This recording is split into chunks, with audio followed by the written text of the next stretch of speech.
ध्यान क्या है? चलिए आपको उसे एक कहानी के माध्यम से बताने की कोशिश करता हूँ। कहानी का नाम एक चाय का कप। एक बार एक गुरु और उनका शिष्य एक चाय की दुकान पर जा रहे थे।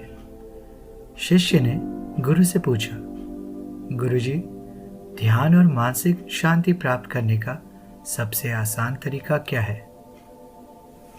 गुरु ने मुस्कुराते हुए कहा, मैं तुम्हें एक कहानी सुनाता हूँ। गुरु ने चाय की दुकान में प्रवेश किया और वहां पर एक कप चाय मांगी। चाय का कप लेकर उन्होंने शिष्य से कहा, ध्यान के बारे में सोचने का तरीका यह है कि जब हम कुछ कर रहे होते हैं तो हम पूरी तरह से उस काम में डूब जाएं, जैसे हम चाय पी रहे होते हैं।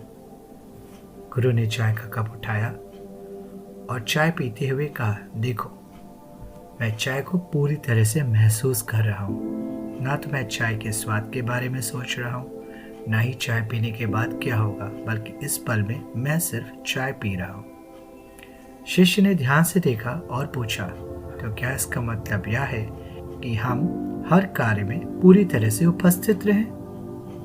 गुरु ने हाँ में सर हिलाया और कहा, बिल्कुल। जब तुम चाय पीते हो तो चाय पीने में पूरी तरह से ध्यान लगाओ। जब तुम चल रहे हो तो चलने में पूरी तरह से ध्यान लगाओ। जब तुम बोल रहे हो तो शब्दों को ध्यान से सुनो। यही ध्यान है, हर पल में पूरी तरह से उपस्थित रहना।